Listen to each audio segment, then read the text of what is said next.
Episode number 72. 11 in which the plot thickens. His visit to M.3 will being paid, the pensive D'Artagnan took the longest way homeward. On what was D'Artagnan thinking, that he strayed thus from his path, gazing at the stars of heaven, and sometimes sighing, sometimes smiling? He was thinking of Mimi Bonacieux. For an apprentice musketeer the young woman was almost an ideal of love.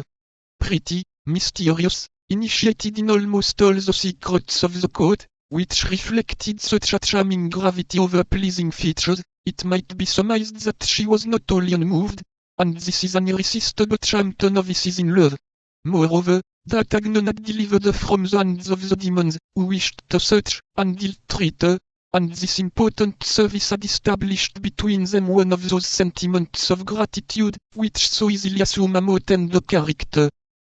D'Artagnan already fancied himself, so rapid is the flight of our dreams upon the wings of imagination, accosted by a messenger from the young woman, who brought him some billet appointing a meeting, a gold chain, or a diamond. We have observed that young cavaliers received presents from the king without shame. Let us add that in these times of lax morality they had no more delicacy with respect to the mistresses, and that the latter almost always left them valuable and durable remembrances, as if they essayed to conquer the fragility of their sentiments by the solidity of their gifts. Without a blush, men made their way in the world by the means of women blushing. Such as were only beautiful gave their beauty, whence, without doubt, comes the proverb, the most beautiful girl in the world can only give what she has.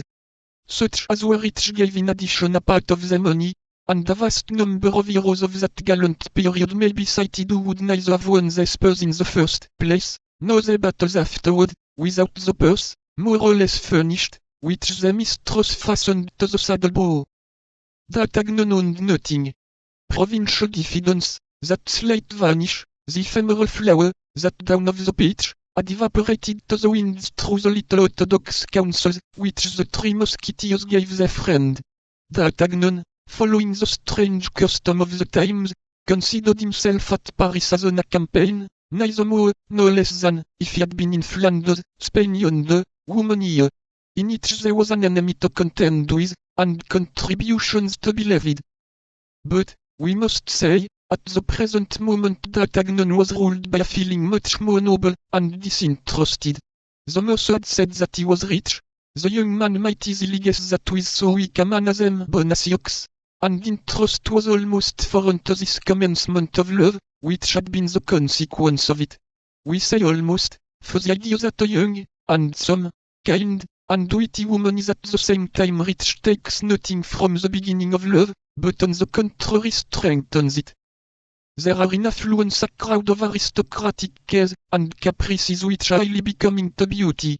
A fine and white stocking, a silken robe, a lace kerchief, a pretty slipper on the foot, a tasty ribbon on the head do not make an ugly woman pretty, but they make a pretty woman beautiful, without reckoning the hands, which gain by all this. The hands, among women particularly, to be beautiful must be idle,